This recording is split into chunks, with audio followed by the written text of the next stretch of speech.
दोस्तों, एक महिला होती है जो कि एक बच्चे की माँ होती है और वो महिला पहले अपने ही पति की डंडे से पीट-पीट कर उसकी हत्या कर देती है और हत्या करने के बाद उसके बॉडी के पास 8 घंटे तक बैठी रहती है और फिर वो मंदिर में पहुँचती है और वहाँ पर भगवान से माफ़ी माँगने लगती है।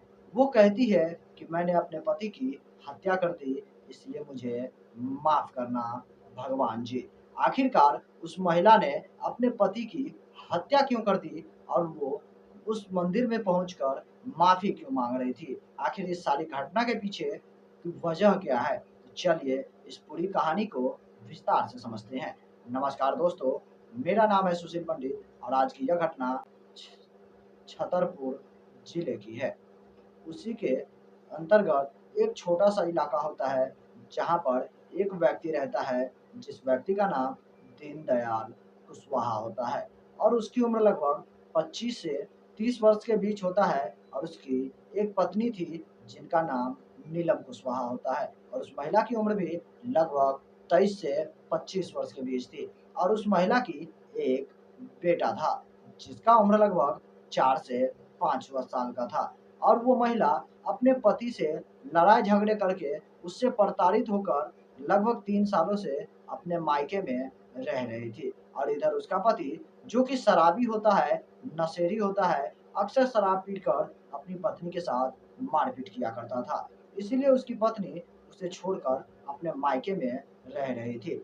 लेकिन एक दिन दीनदयाल जो होता है, वो शराब पीकर जब वो अपने घर आता है, तो उसे उसकी पत्नी नहीं मिलती है। तभी वो नशे की हालत में अचानक से वो अपने ससुराल पहुँच जाता है और वहाँ पर पहुँचने के बाद बिना कुछ किए हुए ही शाम के लगभग 7 से 8 बजे का वक़्त होता है और वो वहाँ पर डायरेक्ट पहुँचने के बाद सीधा दरवाज़ा धक्के देकर घर में घुस जाता है और उसके बगल में एक जो उसका बेटा, जिसकी उम्र 4 से 5 साल था, वो सो रहा होता है। तभी उसके दोनों पाँव को पकड़कर उस 4 से 5 साल के बच्चे को उल्टा लटका देता है, जिससे उसकी माँ की यह स्थिति देखी नहीं जाती है और अपने बेटे के लिए वो बगल में पड़े हुए एक डंडे को उठाती है और उसी डंडे से अपने पति के सिर पर वार कर देती है और अपने बच्चे को बचा लेती है। लेकिन वो डंडे की वार इतनी लगातार तेज से कर रही थी कि वो ये भी भूल गई कि आखिर उसके पति के पास जो सिर पे चोट लग रही है, उससे उसकी जान जा सकती है और लगभग 8 से 10 बार डंडे की वार की गई थी, जिसके वजह से उसके पति की मौत वहीं पर हो जाती है और उसकी बॉडी खाट पे ही पड़ी हुई होती है।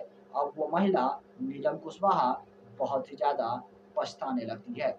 लगभग 8 से 10 घंटों तक वो लाश के पास बैठी रहती है, रो रही होती है, सोच रही होती है, लेकिन चाहकर भी अब वो महिला अपने पति को वापस ज़िंदा नहीं कर सकती थी।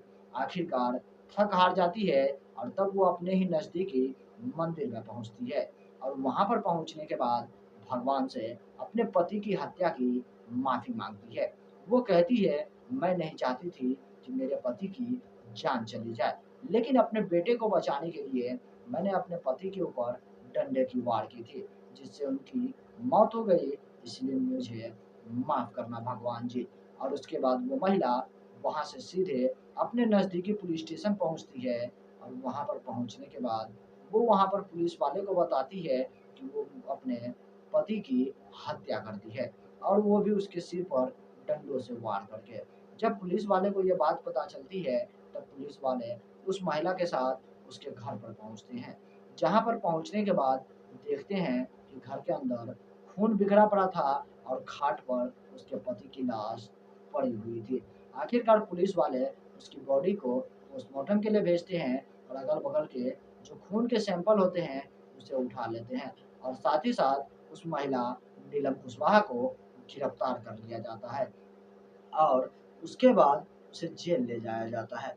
यहाँ पर उस महिला के द्वारा बताए गए प्रताड़ित और प्रताड़ना की कहानी को सुनकर पुलिस वाले अब इस मामले की जाँच कर रहे हैं कि क्या वाक़ई में उसका पति दीनदयाल कुशवाहा उसे प्रताड़ित करता था, उसे शराब के नशे में मारा-पीटा करता था। इसमें कितनी सच्चाई है, अब यह पुलिस वाले पता लगाने की कोशिश कर रहे हैं। लेकिन फ़िलहाल उस महिला ने जो किया, वो कहीं न कहीं गलत था और अनजाने में हुआ।